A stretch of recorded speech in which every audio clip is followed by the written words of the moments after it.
Hello and welcome aboard another episode of the Gallant Says podcast, available wherever you get your podcasts, Apple Podcasts, Google Podcasts, Spotify, Stitcher, SoundCloud, live. You can watch it and listen to it and interact with the show weekdays, twitch.tv/Gallant Says or youtube.com/Paul Gallant. We are recording this on Thursday, October 27th of 2022. It is the eve of the Astros World Series against the Philadelphia Phillies.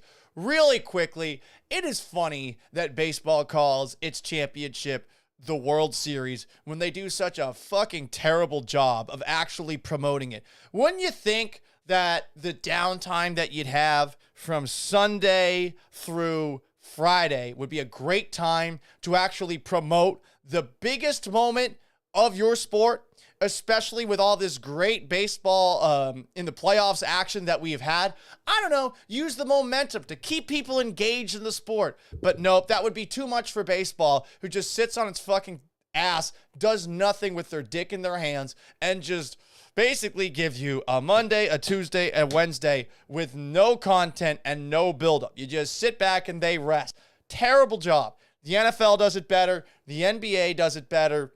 That's baseball in a nutshell, always behind the times. Let's take a look at some comments before we dive into things first. Life and Sports Talk with Jake on YouTube says, the Astros are winning it all. The Phillies are a good team, but I just can't see the Astros offense being shut out. Interesting that you look at it from that perspective. I actually could see the Astros offense having issues because we have seen them have issues all regular season, all playoffs. Their pitching, I feel like, is damn good. And I wonder about this Philadelphia offense. I saw on a graphic at ESPN on my way out of the studio yesterday, where the Phillies lead baseball in home runs, 16, and RBIs this postseason. They have played more games than anybody, having played in the old wild card. They're 9-2 over that stretch. The Astros pitching versus the Phillies offense is the big matchup in this series. Life and Sports Talk with Jay continues saying, as a Mariners fan, I can't even deny how good the Astros are. They are just a better team than everyone this year. Thank you. That is all people from Houston want. They are not going to get it from a lot of you people, though, and I get it. And Fuentes Respecter says, on the topic of general fandom, what would you give up for another championship for whatever team you choose? I'd give up a month's salary for an untainted Astros World Series. Well, they can't take the titles away. I guess I'm cool with it. I'm, of course, the most spoiled sports fan ever. Growing up in Massachusetts, a massive Patriots fan, 6 Super Bowls. Growing up as a Red Sox fan, I at the very least enjoyed 2 of the 4 World Series titles that they have won before I bandwagon jumped over to the Houston Astros with the Mariners as my side piece for a couple of years. The Celtics have won a championship. They're my second favorite team. Syracuse never won a championship while I rooted for them, but they've been in the Final Four a lot. If Syracuse won a national championship in football or in basketball, is probably the prism through which I'd have to look at this. What would you give up? I would be willing to give up drinking for 2 months for that. That's about as far as I'm going to go. I kind of realize with Syracuse that they are who they are. They're a football program that had its best moment being 6-0 and up 21-10 on the road against Clemson on Saturday. And yeah, they fucking blew that, of course. God damn it. The worst part of watching that, I'm sitting at at Circa Resort and Casino in the sportsbook area, and there's this guy who's barely watching the game from a Clemson perspective, and he keeps on saying, basketball school whenever Clemson does something well. Whenever Syracuse does something well, he's conveniently nowhere to be fucking found. And I wanted to rub it in his face so badly. But I didn't get the opportunity to because Syracuse is a basketball school. So yeah, that's what I would give up. Probably like 2 months worth of drinking. A month of drinking off, that's hard for me. I've done it before. It was during a moment in time where I was on the verge of being forced out at Sports Radio 610 in Houston. There was a moment where I had been told, hey, you're not going to be on the air anymore. And I had already been in the midst of a cleanse because after my birthday, my 30th birthday, I went really crazy. I was like, you know what? I'm going to take a month off of drinking. So they tell me that. Then I go to a wedding. I didn't drink. I just had coffee the whole time. And then eventually I got canned. And I think like by the time I got canned, I was like, okay, we're We're getting back into the bottle. Jason83 says, go Yankees. Oh, wait. Ha. Boom, roasted. So, to go back to something Enfuentes Respecter said just a month ago, I'd give up a month's salary for an untainted Astros World Series. This World Series is massive for the Astros from that perspective. I think a lot of people that aren't the kind of folks who stick their hands in their ears and say, cheating, la, la, la, la, la, cheating. All cheating is the same cheating. I think that all the people that aren't like that have started to come around on the idea that this Astros team is really fucking good. And I mean, you should at this point. 6 straight American League Championship Series, 4 World Series appearances. Whether they win or lose, this has been a really impressive run. That said, you gotta win the second World Series. It's not just to get some people to admit it wasn't just cheating that got them this far. It's also because you want this team to be remembered at all. How well do you remember the Atlanta Braves of the 90s and the 2000s? I'm doing a little research on the fly here.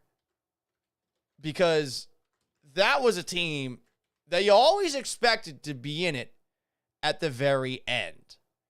And of course, you just saw them win a World Series last year. But let's just go through the stretch that the Braves had from 1995 through 2005, in which they won the National League East every single year. And hell, we can go a little bit further back. Let's go back to 1991. 1991, the Braves won the NL East. They lost in the World Series 4-3.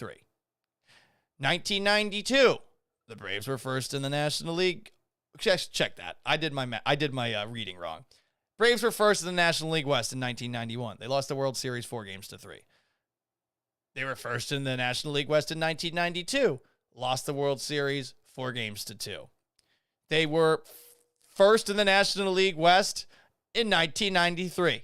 They lost in the NLCS. That is like a borderline Buffalo Bills kind of run. You go to 4 Super Bowls in a row, you lose all of them. 94, it's the strike-shortened season. So I guess we don't really count that year. 1995, the Braves made it to the World Series again. This time, they finally won it. So look, at this point, pretty similar to the Houston Astros run, right? 1-2 in World Series, 4 National League Championship Series appearances. 96, they lost the World Series again. So they've lost 3 World Series. They've been to 4. The Astros lose the World Series are going to be a lot like the Braves. Did you know that the Braves had that impressive of a stretch where they made the World Series in 4 out of 5 years? Then after that, 97, lose in the NLCS. 98, lose in the NLCS. They're winning the division every single year, by the way. This was after realignment and they moved to the East. 1999, made it to the World Series, lost. 2000, this is where they start to stop going very far. They get swept in the division series. 2001, lost in the National League Championship Series. 2002, lost in the divisional series. 2003, lost in the divisional series. 2004, lost in the divisional series. 2005, lost in the divisional series. They won the division in every single one of the years that was played for an entire season. They went to the World Series 1, 2, 3, 4, 5 times over that stretch. They went to the National League Championship Series at the very least 1, 2, 3, 4, 5, 6, 7, 8, 9 times. Let me make sure I counted that correctly. 1, 2, 3, 4, 5, 6, 7, 8. 8 times. Wait, hang on. Did I do it right? I'm so bad at counting on the fly. No, they made it to the NLCS 9 times. 1 World Series. That's fucking it. Just 1 World Series.